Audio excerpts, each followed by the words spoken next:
Alors on voit bien s'esquisser les contours de ce campus, vraiment un format inédit, un lieu carrefour, un lieu vivier, un lieu ressource et un lieu aussi qui va construire des partenariats forts avec des acteurs.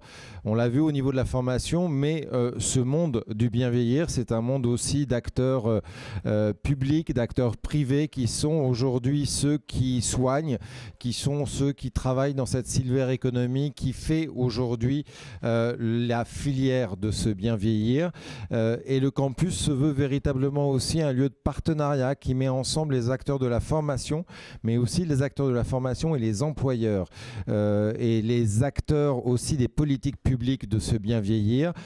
C'est vraiment cette ambition à 360, si je puis dire, qui est au cœur aussi et qui fait aussi la force et l'originalité de ce campus. On va en parler ensemble avec les trois intervenants de cette table ronde pour voir justement comment la dynamique sur le terrain qui existe d'approche un peu de ce bien vieillir avec de nouveaux métiers, avec de nouveaux acteurs qui se mobilisent, peut aussi s'accompagner là aussi de cadres de rencontres, de cadres d'innovation, de cadres de transformation et de partenariats nouveaux. On va parler avec nos intervenants, je vous les présente rapidement. Edith Benmansour, merci beaucoup d'être avec nous. Vous êtes directrice générale du CHU Henri Mondor, tout voisin d'ici. Martine Garrigou, adjointe au maire de Créteil en charge de la santé des retraités et des liens intergénérationnels, c'est dire si ces sujets-là vous intéressent et vous concernent. Et Amilcar Bernardino, vice-président partenariat à l'UPEC. Et puis de ce campus, si vous travaillez sur, il y a un autre campus des métiers à l'UPEC qui est sur la construction.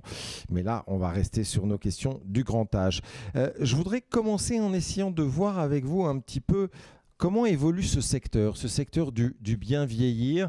On a beaucoup parlé de crise de vocation, on a beaucoup parlé de l'image tendue, compliquée, qui fait que les apprenants, qui fait qu'on ont aujourd'hui du mal à aller vers ces filières et à y rester. Pourtant, c'est des filières où aujourd'hui les choses avancent, les choses évoluent et on a pour ça deux personnes, vous Martine et vous Edith, qui et à l'hôpital et en ville prennent voix ce sujet du bien vieillir prendre de l'ampleur et le prennent à corps dans vos projets et vos politiques publiques. On va en parler un petit peu avec vous. En commençant par vous, Edith Benmansour, le CHU, c'est près de 1000 lits gériatriques. Vous, à travers ces 1000 lits, vous représentez un peu toute la variété, tout le panel des prises en charge pour ces personnes âgées, hospitalisées en ambulatoire. Vous avez fait de ce projet gériatrique l'un des axes très forts de votre stratégie d'établissement, de votre projet d'établissement. En quoi est-ce que ces prises en charge gériatriques représentent-elles un poids grandissant dans la politique d'établissement que vous avez et en quoi posent-elles des défis nouveaux aux soignants qui sont ceux du CHU? Vous l'avez rappelé, on est un GHU, puisqu'on fait partie de l'assistance publique. Et donc, le CHU Île-de-France, c'est l'assistance publique et Mondor fait partie de l'assistance publique. Donc, c'est vrai qu'on a ce néologisme de GHU, un groupe hospitalier universitaire. C'est un groupe hospitalier, effectivement, il y a évidemment Mondor. Là, on est sur de l'adulte, de la médecine, de la chirurgie. Bien évidemment, beaucoup d'expertise. Mais on est un GHU où, effectivement, il y a beaucoup de sites gériatriques, puisqu'il y a deux autres sites dans le Val-de-Marne. Là, Marie en a parlé sur Chenevier. Il y en a de moins en moins de gériatrie, cela dit, sur Chenevier, mais de la belle gériatrie. Il y en a sur Émile-Roux. Et puis, on a deux sites dans le 91 également. Vous avez dit que c'était un axe fort de notre stratégie. Je n'irai pas encore jusque-là. Depuis que je suis arrivée à Mondor, comme tout directeur qui arrive, on regarde un petit peu où sont mes forces, mes faiblesses, quelles sont les opportunités, qu'est-ce que je vais lancer comme projet. Moi, ce que je suis arrivée, on comprend rapidement que le bateau amiral, c'est Henri Mondor, avec la médecine hyper aiguë, le recours, l'expertise. Et en fait, j'ai vu les sites comme une force. Et qu'est-ce qu'on fait de cette force? Parce que c'est une force d'avoir cet aval gériatrique, cette expertise gériatrique. Moi, je connaissais très mal en arrivant ce que c'était la gériatrie. Je dirais, j'étais un peu comme Marie. Moi, la gériatrie, voilà, on est tous un peu comme ça au départ. Je dirais, c'est pas très intéressant. Et en fait, j'ai travaillé avec le professeur Jean-Philippe David, j'ai travaillé avec le professeur Olivier Henry, avec Sylvie Hollon. Et en fait, j'ai appris un nouveau concept en arrivant à Mondor, c'est la fragilité. Et donc, en fait, derrière la gériatrie, moi, j'ai compris ce concept de fragilité. fragilité où on peut être finalement plus âgé à 65, 67 ans parce que on a eu des tas de pathologies que certaines personnes âgées qu'on connaît, et on peut en avoir dans nos entourages qui ont 80 ans et qui sont en pleine forme. Et donc c'est un petit peu tout ce prisme-là qui nous intéresse sur Mondor. Comme on a d'excellents gériatres, du coup il y a de l'intérêt. Et donc en fait, dans notre projet médical universitaire de territoire, la gériatrie c'est un domaine d'expertise, comme la cardiologie, comme la chirurgie. Donc je dirais qu'on l'intègre dans notre projet médical. Donc c'est un axe au même titre que les autres. Et déjà ça, c'est lui donner de la visibilité. Après, s'il y a effectivement ce campus des nouveaux métiers, c'est parce qu'on veut lui donner une autre ampleur et de faire de cette force une richesse et de l'innovation et de l'opportunité. Enfin, c'est comme ça un petit peu qu'on l'a conçu avec le doyen Pierre Wolkenstein, avec Bertrand Godot, le président de la CME. Ça a été un petit peu ce diagnostic-là. Donc, c'est pour ça qu'on est très, très partant sur ce campus des métiers. Il y a gériatrie et je dirais gériatrie. Partant de là, par le principe que les personnes âgées qu'on soignait, qu'on avait à prendre en charge il y a 10 ans, et celles qu'on va avoir à prendre en charge dans la génération qui arrive, du baby-boom, sont pas exactement les mêmes profils physiologiques, n'ont pas forcément le même vécu et ni les mêmes attentes. En quoi ça bouscule la donne pour des soignants que vous êtes ? Effectivement, on projette souvent des images. Et moi, une fois que j'ai compris qu'effectivement, il y avait des patients qui pouvaient arriver aux urgences à 80 ans, ils étaient bien, ils conduisaient leur voiture, ils avaient une vie sociale, ils arrivent aux urgences et puis après, ils sont pris en charge dans les différents services. Et si on ne met pas une bonne qualité professionnelle autour, malheureusement, on peut se dire que peut-être ce petit incident de vie va faire qu'ils vont passer tout d'un coup dans le grand âge, dans le mal vieillir.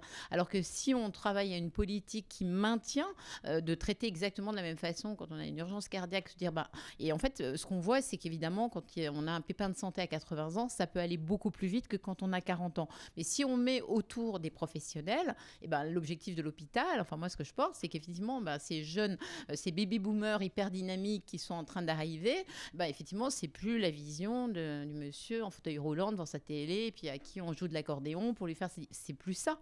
Donc, il faut qu'on s'adapte. Nous, ce qu'on porte surtout, c'est effectivement le retour à domicile. C'est qu'effectivement, les soins de longue durée ne soient pas le dernier lieu de vie. Ça doit être... On est dans le sanitaire, dans un GHU, et de se dire, on va faire le maximum pour un retour à domicile. Donc, on y travaille beaucoup. C'est un des projets qu'on porte, notamment sur l'hôpital Émile Roux, qui est dans le groupe. C'est effectivement d'avoir ces notions de rééducation un petit peu prolongée, où effectivement, la rééducation, elle ne va pas être de 30 jours comme chez quelqu'un de 40 ans, mais ça va durer peut-être 2 mois. Mais après, on peut rentrer à son domicile. Et puis, il y a maintenant aussi avec la ville, beaucoup de choses qui sont faites au domicile, dont nous, notre challenge, c'est de se dire finalement, il ne faut pas qu'on loupe cette étape-là. Donc, les baby-boomers, c'est un peu ça qu'on leur réserve. C'est en fait de ne pas rester chez nous du tout, même dans des soins de longue durée.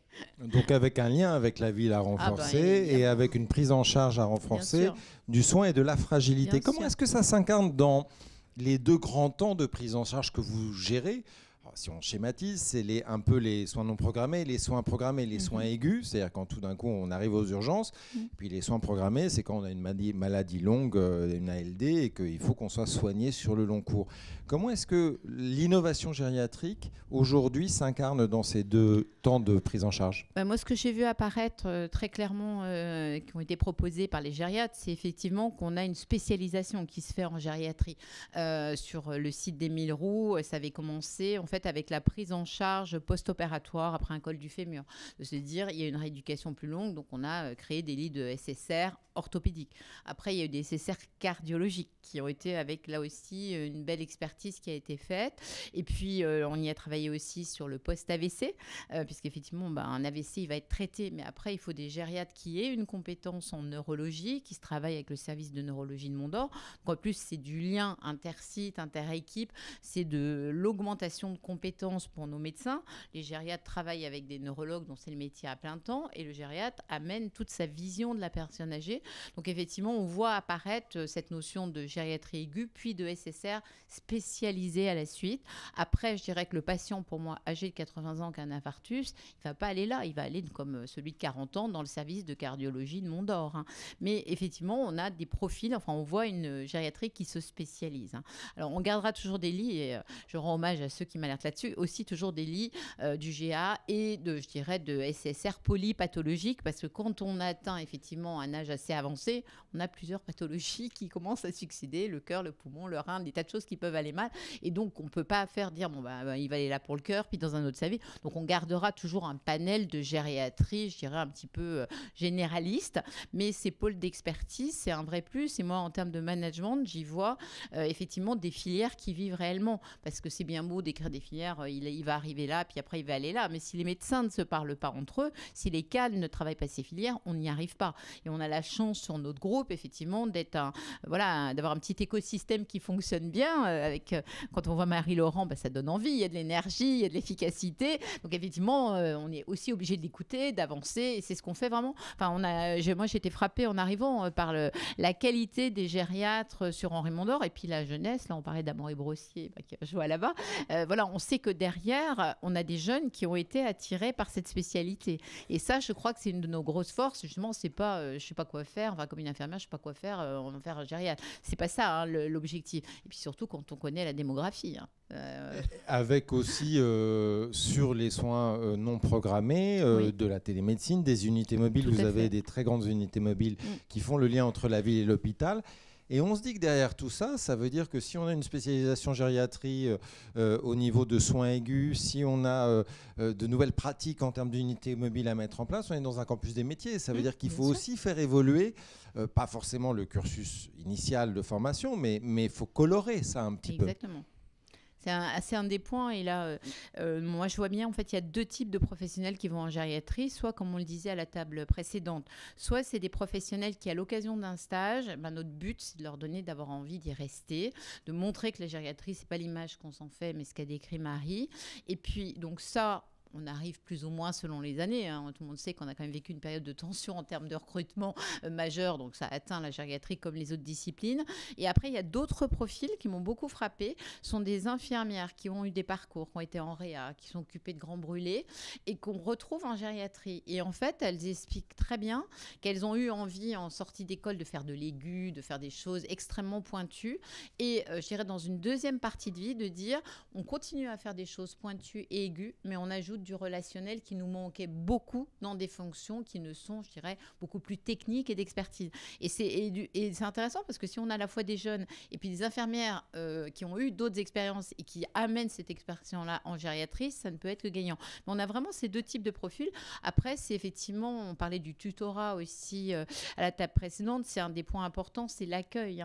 Effectivement, c'est les professionnels eux-mêmes, bien sûr les chefs de service, les cadres, mais ceux qui vont accompagner ceux qui viennent en stage chez nous, ce sont les professionnels eux-mêmes. Et donc, il faut qu'ils arrivent à en parler, à montrer les avantages.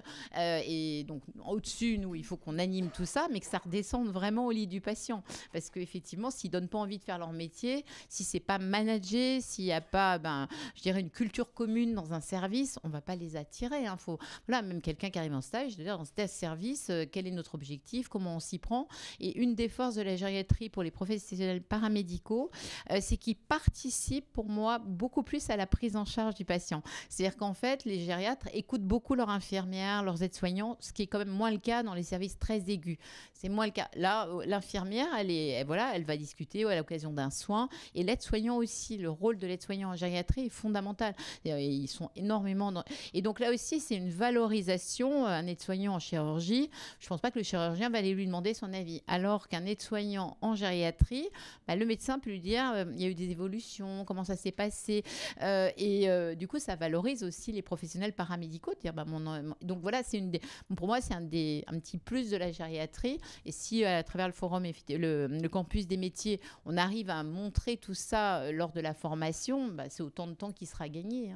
L'hôpital prend en charge de plus en plus ces enjeux-là avec leurs évolutions. La ville aussi, et je voudrais en parler avec vous, Martine, avec les deux casquettes que vous avez. Alors, la casquette d'élu de la ville de Créteil, on l'a dit, et puis aussi de ce territoire. Alors, je vais dans mes notes parce que la dénomination est un peu particulière. Le Grand Paris Sud-Est à venir. Voilà. On a une carte d'ailleurs à l'écran, on le voit. Il y a Créteil, il y a Alfortville. C'est 13 communes, c'est ça? Ou 16 communes. 16 communes très différentes. Il y a des communes urbaines comme Créteil, Limeil-Brévannes, Alfortville, et puis des communes plus rurales, puisqu'on va jusqu'au territoire du plateau Briard, et là, c'est des communes franchement rurales. Oui, on va dans le sud de la... Et qui ont une grande désertification médicale, malheureusement. Ce qui est intéressant, c'est que aussi bien sur la ville de Créteil, alors la ville de Créteil avec Laurent Catala, qui a été secrétaire d'État au 3e âge, on peut se dire que ça aide. La compétence santé orientée vers les retraités, il y a un petit terrain. Autant sur le territoire, c'est un peu plus aussi étonnant de voir que là aussi, vous avez mis en place des actions de politique de santé. Ce n'est pas une compétence naturelle pour les collectivités, mais c'est une compétence dont vous vous êtes emparé et que vous avez orienté vers ce grand âge. Pourquoi ça ? Alors, la compétence municipale, c'est prévention de la santé et promotion de la santé. Donc déjà, il y a une petite compétence. Mais en fait, de par les demandes des cristoliennes et des cristoliens, on a été amené à élargir notre champ. Alors par exemple, je vais vous donner 2 exemples qui aident à la santé. On a, pour les revenus modestes, on a les revenus de retraités modestes, on a une allocation personnalisée qui donne au minimum 80% du SMIC. Et là, vous savez, c'est intéressant quand on sait tout ce qui reste à charge maintenant pour les retraités qui se soignent. Par ailleurs, depuis 2022, on a une mutuelle communale. Et ça, c'est également... On avait 25% des cristoliennes et cristoliens qui n'avaient pas de complémentaire santé. Et ça, c'était les chiffres de la CPAM. Donc, on a été amené à mettre sur place. Et tout ça, c'est pour une aide à la santé, des retraités. Mais quelle problématique spécifique ? Parce que quand on met en place des politiques, avant, on fait des diagnostics. Et quelles difficultés spécifiques liées à l'accompagnement sur la santé et les fragilités de ces personnes âgées, vous avez pu voir émerger en vous disant, là, il faut qu'on y aille ? Ah bah, évidemment, le recours aux soins, les premiers recours aux soins, ça devient de plus en plus difficile. C'est même la CPAM qui nous a alertés, la Caisse primaire d'assurance maladie. Nous avions un grand nombre de cristoliennes et cristoliens qui étaient en affection de longue durée, des gens âgés. La plupart, leurs médecins étaient eux-mêmes âgés, puisqu'ils étaient soignés depuis longtemps. Ils ont pris leur retraite et personne ne les soigne. Ils n'arrivent pas à rentrer dans une file active de médecins généralistes. Un patient de 80 ans sans généraliste, il risque de le rester plus qu'un patient de 40 ans. Exactement, parce qu'on sait très bien que ça va être des soins plus importants, plus de consultations avec des médecins déjà débordés. Donc on a fait des maisons de santé pluridisciplinaires. On va en parler, mais ce qui est intéressant, c'est qu'à partir de là, vous avez fait politique publique et vous l'avez fait à 2 niveaux. Quelqu'un dans la salle qui est là tout à l'heure m'a interpellé dans le couloir en me disant mais vieillir c'est dans sa tête qu'on vieillit et vous vous soignez pas en fait, c'est pas votre mission, mais vous êtes là aussi pour travailler sur cette idée, cette image, cet accompagnement de la vieillesse et de ce qu'on appelle aujourd'hui la perte d'autonomie, c'est-à-dire cette zone grise, la prévention. Oui. Vous le faites avec un certain nombre de structures que vous mettez en place et d'actions. Il y a des maisons des seniors, on va en voir. Il y a aussi des résidences autonomie avec des activités.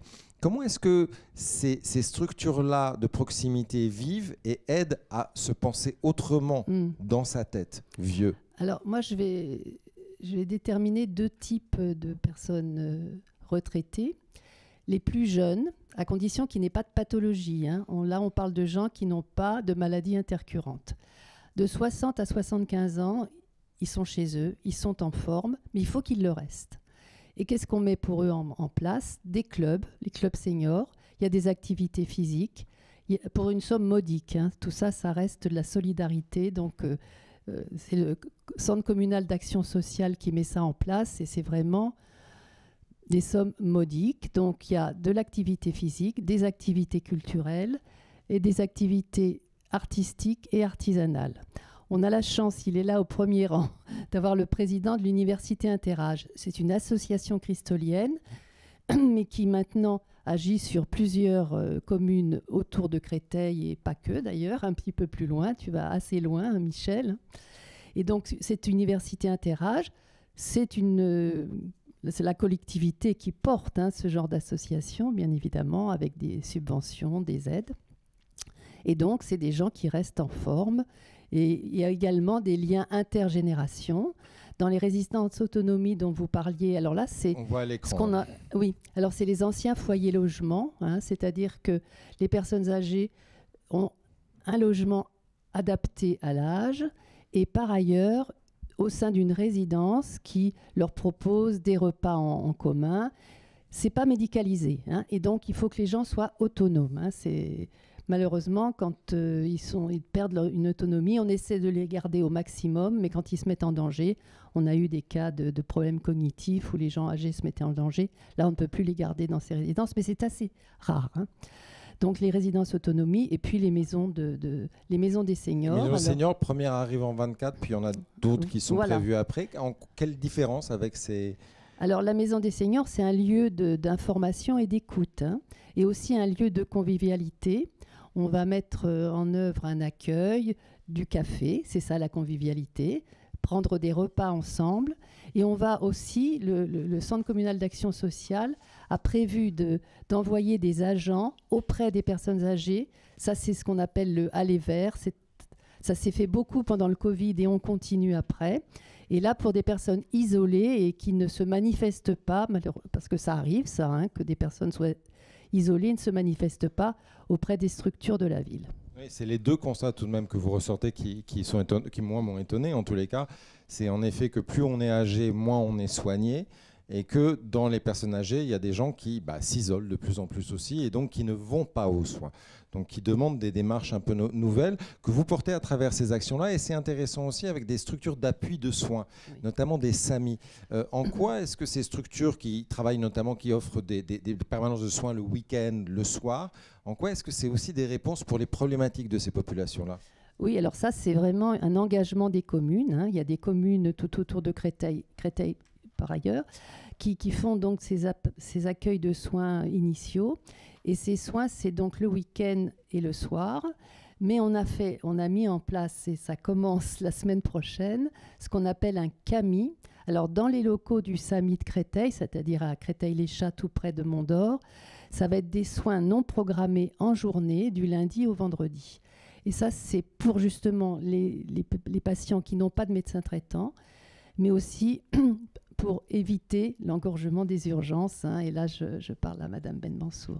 Le campus va arriver pour essayer de donner plus d'attractivité à ces métiers, à ces filières-là. Mais donc vous êtes sur le terrain et il faut déjà agir aussi là-dessus.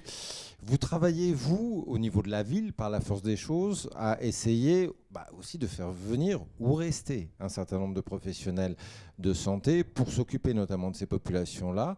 On sait que c'est difficile. L'un des enjeux, l'une des clés, c'est de valoriser ce qu'on appelle l'exercice coordonné partagé. Comment est-ce que vous mettez ça en œuvre ? Alors donc ça, c'est grâce à l'Agence régionale de santé qui nous a beaucoup aidés pour l'élaboration des maisons de santé pluridisciplinaires. C'est un exercice libéral. Et donc on en a, en 2018, des médecins généralistes et spécialistes ont élaboré la maison de santé Champval. C'est une belle réussite parce que du coup, depuis, il y a pas mal de praticiens qui sont venus travailler avec eux. Il y a des sages-femmes, il y a des infirmières. Et ça, c'est un exercice qui n'est pas isolé. Et je trouve que c'est très important pour les professionnels qui ont souvent des... Alors moi, j'aime pas le mot burn-out, mais j'aime mieux la dépression d'épuisement. Je suis médecin psychiatre, donc on appelait ça comme ça autrefois. Je trouve que c'est un bon mot. Et pour éviter l'épuisement, c'est le fait de travailler en collaboration. À travers des MSP, à travers une CPTS aussi, il y en a une très grande qui fait 180 voilà. avec hommage au docteur El Ghazi qui fait 180 000. Il n'y a pas que lui. Il n'y a pas que lui. C'est le fondateur des réseaux. Donc ça, c'est très vieux sur Créteil. Ça nous a beaucoup aidé. Ça a beaucoup aidé les professionnels. Et aussi les gens qui n'avaient pas accès aux soins, puisqu'il s'est beaucoup occupé par l'intermédiaire des passes et autres, des gens qui ne pouvaient pas, notamment les immigrés par exemple, qui n'avaient pas de soins. La logique de fidélisation, elle se joue aussi aujourd'hui au niveau de l'hôpital. Alors au niveau de la ville, en développant ces structures d'exercice partagés, les MSP, et puis coordonner les CPTS où les différents praticiens se mettent en lien avec l'hôpital aussi. Puis au niveau de l'hôpital aussi, où il faut faire venir ces profils, ces nouveaux profils et ces nouveaux profils existants dans ces milieux gériatriques où il y a de plus en plus de demandes. C'est pas évident, on l'a vu au niveau des paramédicaux. c'est aussi une problématique que vous voyez au niveau des médecins et des professions médicales. En quoi est-ce qu'aujourd'hui c'est une difficulté que vous avez à Mondor et comment vous l'expliquez? Vous pensez qu'il y a possibilité de changer un peu la donne là-dessus? En fait, sur Mondor, on ne le ressent pas encore. Quand je parle effectivement de difficultés de recrutement de médecins, je le vois plutôt honnêtement sur le 91, sur les sites de Draveil et de Chanqueuil, où il n'y a plus d'internes. Avant, on avait des internes dans ces hôpitaux-là. Là, il n'y a plus d'internes qui viennent. Donc, je dirais, c'est un peu ce que disait Marie. Elle veut faire de la pédiatrie. Après, c'est comment on met de la lumière et comment on valorise. Et donc là, on a quand même un tournant parce qu'effectivement, là aussi, ça rejoint des thèmes sociétaux. Les praticiens étrangers qui passent des examens, c'est des parcours du combattant. Et parfois, on a des services, y compris à Émile-Roux, qui ne sont pas si loin que ça, et qui dépendent dans nos projets. On a beaucoup de liens avec Laurent Cattelat, avec la maire de Limay-Brévannes à Émile-Roux, c'est effectivement, on est parfois en difficulté parce qu'ils ont des parcours de consolidation, on les forme, puis ils doivent repartir ailleurs, et puis ils n'ont pas leurs examens. Et quand on a 2, 3, 4, 5 médecins étrangers qui partent d'un coup, alors qu'on avait prévu de les intégrer, il y a tous les aspects administratifs, carte de séjour, enfin, tout ça, c'est quand même de la lourdeur. Donc effectivement, on voit bien que c'est des postes qui, s'il y a eu des médecins étrangers, c'est qu'on n'a pas eu de médecins classiques qui se sont pris de tout à coup d'intérêt. Donc il faut qu'on change l'image de la gériatrie. Donc je crois que nous, on est bien partis, honnêtement, justement, sur notre établissement.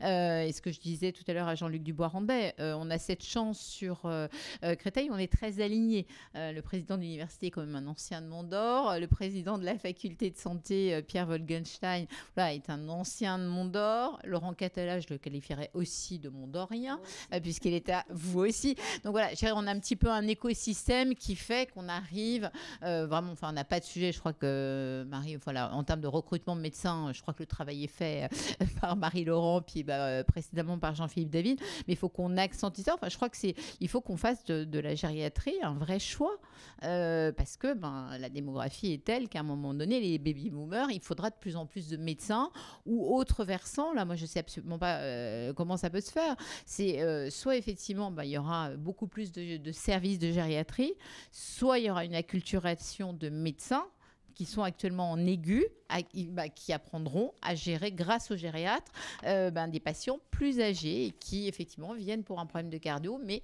on ne les prend pas en charge exactement pareil qu'une dame de 40 ans. Donc, je ne sais pas comment va se faire cette bascule, on ne sait jamais. Ce que je vois, moi, sur Mondor, c'est que l'âge moyen des patients, déjà, on a pris 8 ans. L'âge moyen, avant, on était 60, 55, 60. Maintenant, en cardiologie, on est à plus de 80 ans. Et c'est un service de cardiologie d'aigu. Donc, il y a 10 ans, c'était pas à 80 ans. Donc, on voit les progrès aussi de la médecine. Faut se rassurer. C'est qu'on reste aussi de plus en plus longtemps en bonne santé et en autonomie. Mais voilà. Donc, moi, je sais pas comment. En fait, c'est aussi des choix de société. Comment on souhaite prendre en charge les patients demain. Des gériatres partout, des gériatres qui apprennent aux médecins d'aigu à prendre en charge un patient âgé. On est un petit peu... moi, je ne sais pas comment ça va évoluer dans les 20 ans qui viennent. Je reviens à vous, mais un mot peut-être avant à Milka, parce que mais je reviens à vous. Parce que c'est intéressant aussi de revenir au campus.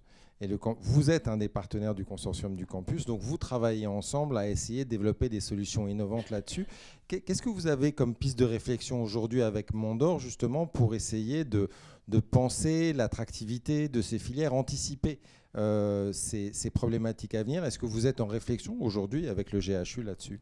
Alors, je crois qu'on l'a entendu, ça fait le GHU partage déjà une bonne partie du personnel aussi, puisque le U c'est université, et donc forcément on a des personnels communs qui, comme Marie-Laurent, font un demi-service, même si parfois on a l'impression qu'ils font un double temps, en fait, un temps universitaire et un triple temps parfois. Et donc ça paraissait naturel dès le début de travailler avec le GHU pour mettre en synergie l'université qui portait effectivement la partie universitaire avec le GHU. Et puis il y a eu aussi un changement il y a quelques années, c'était l'universitarisation des formations paramédicales, ce qui a aussi chez nous transformé la faculté de médecine en faculté de santé. Et donc ça a effectivement élargi le périmètre d'action qu'on a entre l'université et justement le GHU, en regroupant effectivement les filières paramédicales au sein de la faculté de santé. Et on travaille beaucoup effectivement avec Marie-Laurent, on l'a vu, sur en particulier l'espace de simulation qui est quand même un outil qui va servir à l'attractivité. Et on pense que ça peut servir à l'attractivité, bien évidemment, pour les futurs aides-soignants ou du secteur de paramédical qui vont arriver, mais aussi à former certainement le personnel du GHU aujourd'hui à cette population vieillissante et peut-être des nouvelles pathologies. Donc il s'agira aussi d'apporter un volet formation continue. Et donc ça fait partie des choses qui sont importantes pour nous, travailler en synergie avec le GHU pour former le personnel en formation continue, puisqu'on sait en plus que les médecins sont parmi certainement dans la population ceux qui font le plus de formation tout au long de la vie. C'est vrai qu'on a du mal aujourd'hui à faire que la formation tout au long de la vie soit quelque chose que les gens s'approprient. C'est les passerelles de carrière un peu d'une certaine manière. C'est les passerelles de carrière, c'est aussi le fait que en médecine il y a des évolutions permanentes et donc les médecins ont cette habitude de se former et de se faire progresser. Et donc ça c'est des choses qu'on apprécie beaucoup. Et donc on a un gros volet formation continue à l'université. Le GHU a aussi beaucoup de financement sur la partie formation continue sur personnel, parce que ça fait partie des nouvelles technologies et autres. Et donc on travaille là-dessus pour justement l'évolution des métiers et voir comment on peut appréhender ce vieillissement de la population. Martine, vous voulez dire un mot ? Oui, j'ai été ravie d'entendre le professeur Marie-Laurent, parce que le Grand Paris Sud-Est Avenir a participé avec 100 000 € de financement. C'est donc les 16 communes autour de Créteil, alors que c'est vraiment pas le lieu. Mais bon, et tout ça avec des collectivités locales qui sont quand même en baisse de dotation. Donc on fait vraiment des efforts. Et moi, je voulais revenir sur les freins qui peuvent jouer dans le fait de s'orienter vers les métiers du grand âge. C'est l'agisme. Alors ça, c'est un mot c'est un néologisme, mais c'est un mot que Pascal Chanvert, qui travaille avec Isabelle Aubois, donc, qui est à la tête d'un groupe d'EHPAD très reconnu dans le milieu, dit qu'il y a vraiment des préjugés, des stéréotypes et qu'il faut absolument les balayer, enfin lutter contre. Et c'est difficile en ce moment, dans une société où vraiment le jeunisme est à l'honneur, même au plus haut sommet de l'État, il faut bien le dire. C'est quand même compliqué. Voilà, c'est ça que je voulais ajouter. Ça, c'est dit. Et justement, pour lutter contre ces préjugés, c'est aussi une des approches, une des philosophies de cette dimension partenariale qui se met en place. Et je voudrais qu'on en parle avec vous un peu, Monsieur Bernardino. Il y a beaucoup derrière tout ce qu'on a dit, il y a cet autre étage, si je puis dire, lié aux autres, bien évidemment, de ce consortium où il y a un certain nombre de partenaires. Alors Henri Mondor, des structures comme la Croix-Rouge, donc un but non lucratif, et puis des entreprises privées. Alors on se dit à Corian, et puis on voit la Poste, on voit Capgemini, on voit des structures, on se dit mais c'est pas forcément de bien vieillir tout ça, mais si, ils sont là avec vous. On va en parler, mais avant ça, quelle est la nature et l'esprit de cette approche de partenariat que vous construisez avec ces différentes structures, Mondor, mais aussi toutes ces entreprises privées? C'est pour faire quoi? Alors, déjà, c'est vrai qu'il a fallu au début convaincre ces structures qui n'étaient pas toujours sur un objet un peu indéfini, qui étaient les campus des métiers et qualifications, et encore en 2019. Et donc, c'est vrai que ça a été force de conviction. Et là-dessus, je crois que Marie-Laurent a développé son argumentaire commercial. Et je vois qu'aujourd'hui, elle est beaucoup plus à l'aise qu'elle ne l'était en 2019 quand je l'ai côtoyée. Et donc il a fallu convaincre, parce qu'il a fallu déjà convaincre au début que c'était pas un campus des métiers qui ne tournait qu'autour de la santé, et qu'il n'y avait pas que le volet de la santé proprement dit, mais qu'il y a aussi toute la partie sanitaire et sociale qui est un vrai enjeu dans ces métiers. Et on n'a pas voulu non plus rester que sur la partie médicale, mais on a voulu aussi montrer que ces métiers-là, ils étaient liés aussi à l'innovation, et donc c'était important d'apporter le volet innovation pour la partie attractivité. Et donc on a cherché à avoir une diversité de partenaires qui couvrent ces domaines-là, c'est-à-dire effectivement la santé, le sanitaire et social, mais aussi aller chercher tout ce qui est innovation et la silver economy en particulier, pour montrer aussi que le bien vieillir, c'est pas uniquement des personnes âgées qu'il va falloir alité ou autre, mais qu'il y a aussi... Ce que disait Martine avec les maisons de seniors et les résidences... Et donc il y a plein de métiers aujourd'hui qui se développent et qui tournent autour de la santé et l'autonomie bien vieillir.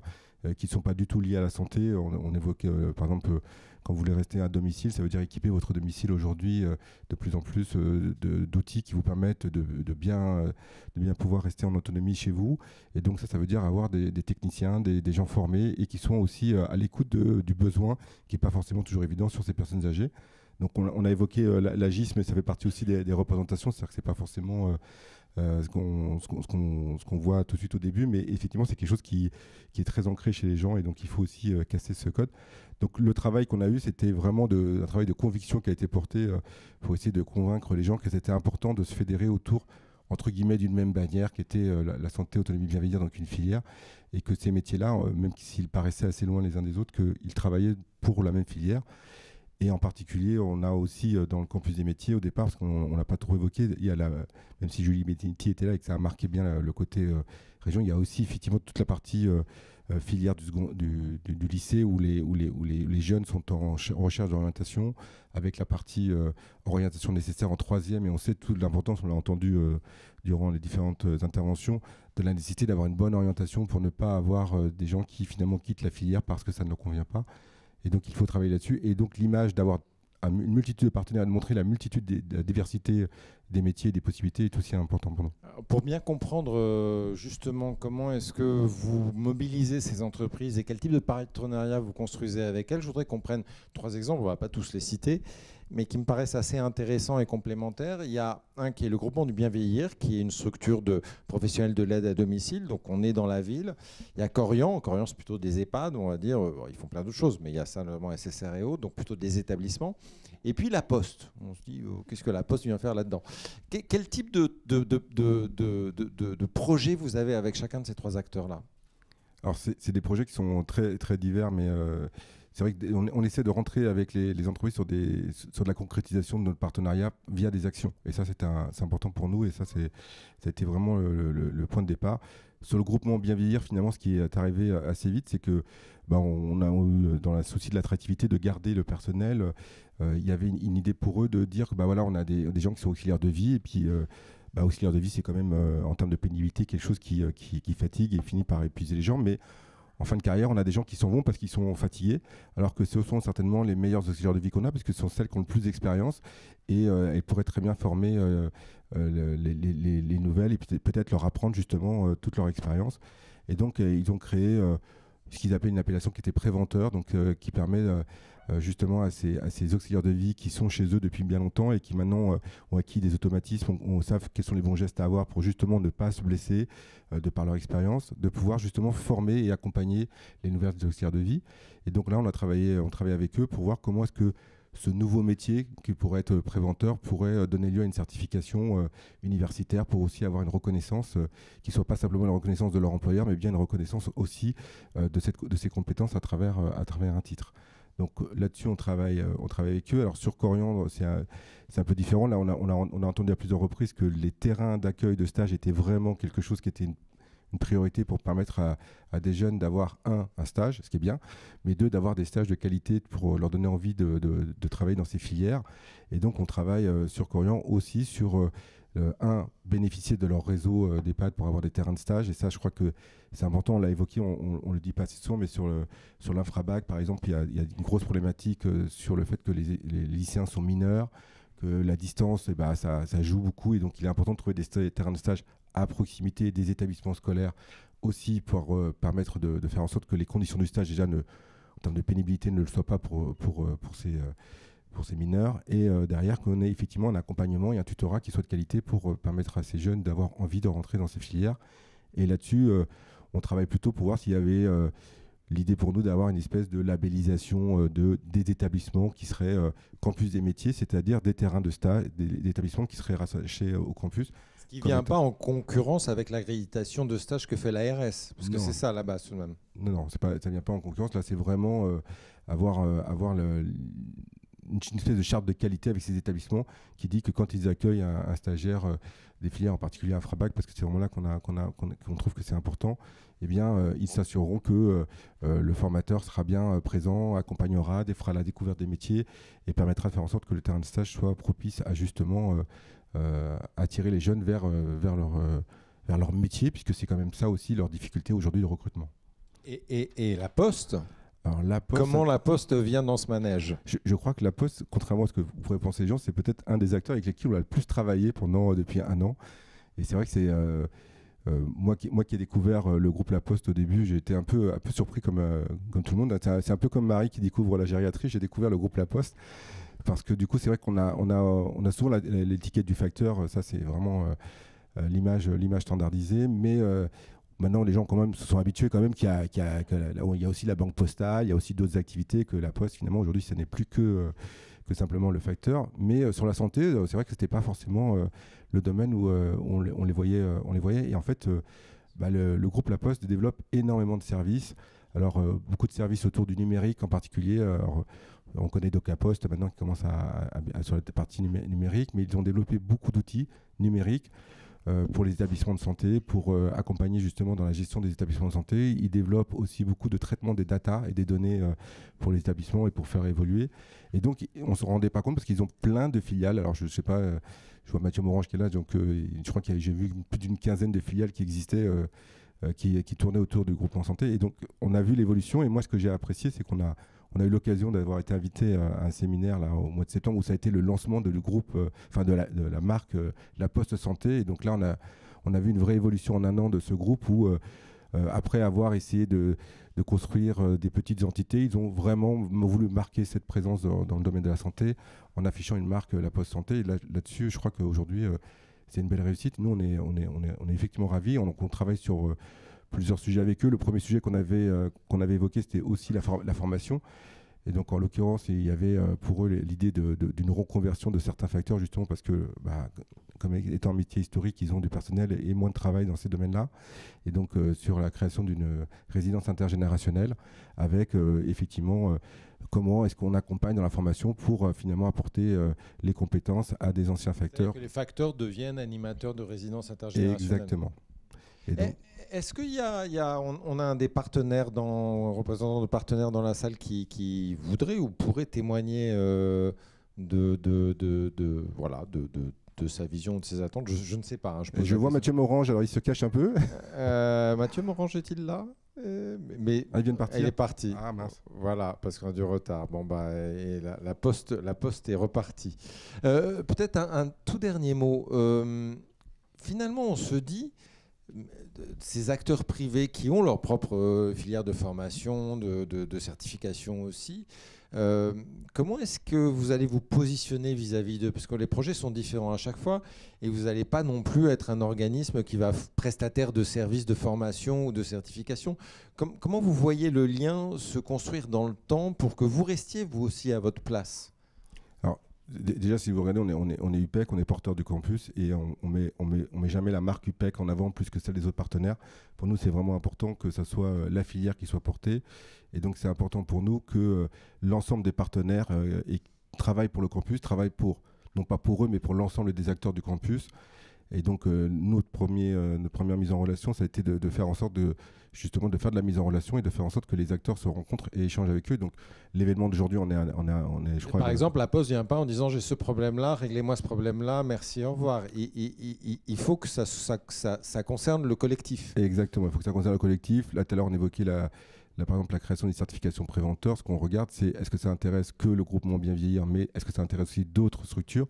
Et si on crée une certification, c'est bien évidemment pour qu'elle soit profitable à l'ensemble des membres du consortium, voire des organismes qui ne sont pas dans le consortium, mais qui souhaiteraient aussi pouvoir bénéficier de cette certification. Donc là, vraiment, on travaille là-dessus et on travaille aussi avec les établissements, au-delà du privé, les établissements scolaires avec qui on travaille. L'idée, c'est pareil, c'est-à-dire qu'un lycée qui travaille avec nous, il travaille pour l'ensemble des établissements du campus et pas uniquement pour lui tout seul. Donc quand on crée des choses, c'est vraiment pour que ce soit au bénéfice de l'ensemble des membres du consortium. Donc on a toujours cette attention particulière de faire en sorte de ne pas justement être dans un rôle de prestataire, mais plutôt dans un rôle d'accompagnement et de mise en relation quand c'est possible. On va se tourner. Alors, est-ce que... Je regarde Guillaume qui est en train de finaliser sa deuxième fresque que l'on attend. Est-ce que...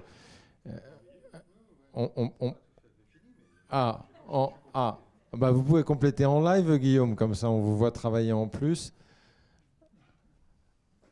C'est pas mal ça qui a dit fragile, Martine, c'est bien. Welcome and go home. On est sur on est passé des baby ou des pépis, c'est dans la tête. Voilà, hommage parce que la personne qui me l'a dit. Croiser les expertises, c'est important, bien évidemment, c'est l'enjeu. Et faire de la gériatrie un choix, ça c'est pour Edith aussi. Abalagisme, et on sait que ça va être un sujet important pour les temps qui viennent. Et le petit facteur qui est apparu en bas. Voilà, on a le petit facteur qui va se reconvertir dans le lien au grand âge. C'est superbe ça. Chouette. Je reçois. Ah, on fait en live, hein, c'est en live.